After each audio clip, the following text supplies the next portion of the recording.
নমস্কার, কনাস food diary থেকে আমি আশিস কণা। আজকে আমি প্রথমে সবাইকে জানাই শুভ শারদীয় দুর্গাপুজো প্রীতি শুভেচ্ছা ও অভিনন্দন। আমার চ্যানেলে বেশ কয়েকদিন ধরে আমি কয়েকটি পুজো স্পেশাল রান্নার সিরিজ করছি। সিরিজের মধ্যে আজকে আমি দেখাচ্ছি অষ্টমীতে নিরামিষ আলুর দম।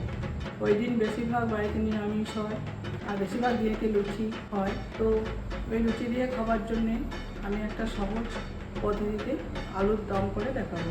কেননা ওই দিন সকালে বেশিরভাগেরই পুষ্পাঞ্জলি দেওয়ার ব্যাপার থাকে, তো এসে তাড়াতাড়ি কীভাবে লুচি আলুর দম করা যায় সেটা আপনাদের সঙ্গে আমি শেয়ার করে দেখাবো। তো আপনারা দেখতে থাকুন আমি কীভাবে এই আলুর দমটা তৈরি। আমি কয়েকটা মাঝারি সাইজের আলু এরকম দুভাগ করে কেটে রেখে দিয়েছি। এবার একটা কড়া বসিয়ে দিয়েছি। এই কড়াইয়ের মধ্যে আমি কিছুটা সর্ষের তেল দেবো। দেখুন তেলটা গরম হয়ে গেছে। এরপর আমি এই আলুগুলো ভালো করে এর মধ্যে ভেজে নেব।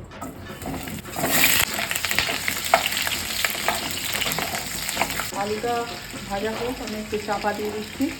ততক্ষণ এই আলুর দমে কী মশলা লাগছে সেটা আমি আপনাদের দেখিয়ে। খুব অল্প মশলা, একবারে একটা মশলা পেস্ট করে নিলেই হয়ে যাবে। প্রথমে নিচ্ছি কিছুটা আদা, দুটো কাঁচা লঙ্কা, যে যেমন ঝাল খান সেরকমভাবে লঙ্কা নেবেন, একটা মিডিয়াম সাইজের টমেটো, অল্প পরিমাণ কাজু বাদাম, অল্প মগজ, 1 চামচের মতো পোস্ত। এটা দিয়ে আমি একটা পেস্ট করে নেব। আমি এবার আলুগুলো তুলে দেবো। আমি এই সিঁড়িতে পুজোর সময় সবসময় একটা ব্যস্ততা থাকে, ঠাকুর দেখার ব্যস্ততা, বাইরে বেরোনোর ব্যস্ততা। তার মধ্যে কীভাবে এই রান্নাগুলো করে নেওয়া যায় খুব সহজভাবে, আমি সেই পুজোর 5 দিন আমি দেখাচ্ছি। তো আমি আলুগুলো ভেজে তুলে নিলাম। এরপর আমি এই যে তেল আছে, আমি আর তেল দেবো না, এই তেলের মধ্যে আমি ফোড়ন দেবো। ফোড়নের মধ্যে দিচ্ছি 2টো তেজপাতা, 2টো দারচিনি, 2টো এলাচ, একটা শুকনো লঙ্কা ফাটিয়ে দিচ্ছি মাঝখান থেকে, আর 2টো গোলমরিচ দেবো, আর একটু কাসুরি মেথি ভেজে দিই তেলে দিয়ে। এটা হালকা ভাজা হয়ে গেলে আমি যে পেস্টটা করে রেখেছিলাম সেটা দিয়ে দেবো। দেখুন এটা আমি পেস্টটা করে রেখেছি। এটা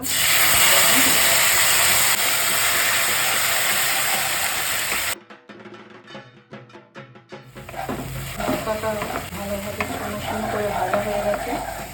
আমি যে মশলা বাটার জলটা ছিল সেটা এখন একটু দিচ্ছি। কাজু দেওয়া আছে, যদি তলায় পড়ে যায় সেদিন একটু জল দিয়ে ওটা মশলাটা একটু কষিয়ে দিতে হবে। এই মশলাটা ভাজার মধ্যে আমি কয়েকটা জিনিস দেবো।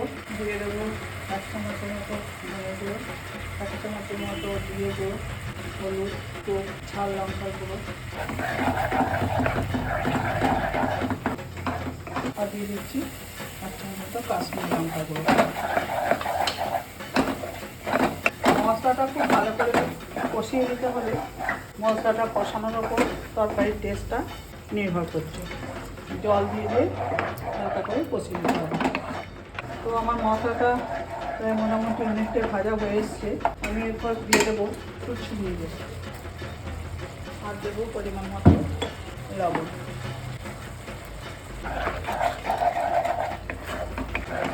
মশলা থেকে তেল ছেড়ে গেছে, এর মধ্যে আলুগুলো দিয়ে দিতে হবে। আলুগুলো ভালোভাবে এই মশলার সঙ্গে কষিয়ে নিতে হবে। বেশ ভালো করে কষাতে হবে। একটু চাপা দিয়ে একটু চাপা দিলাম। দেখুন ভালোভাবে আমি এটা কষাচ্ছি, একদম শুকনোভাবে ভালো করে মশলার সঙ্গে আলুটা ভেজে নিতে হবে। মশলার সঙ্গে আলুটা ভালোভাবে কষানো হয়ে গেছে, একদম শুকনোভাবে কষানো হয়ে গেছে। এরপর আমি পরিমাণ মতো সেদ্ধ হওয়ার জন্য জল দিয়ে দেবো। একটু বড় সাইজ করে কাটা আছে, একটু জলের পরিমাণ বেশি দিতে হবে। এবার চাপা দিয়ে দেবো আমি। এবার ঢাকাটা খুলে দেখছি। দেখুন আমার আলুর দম প্রায় মোটামুটি রেডি হয়ে গেছে। এরপর আমি শেষে 1 চামচ গরম মশলা আর দেবো একটু কষিয়ে নিচ্ছি। প্রথমে কিছুটা দিয়েছিলাম আর একটু আছে, এটা হাতে বসে এবার দিয়ে দেবো।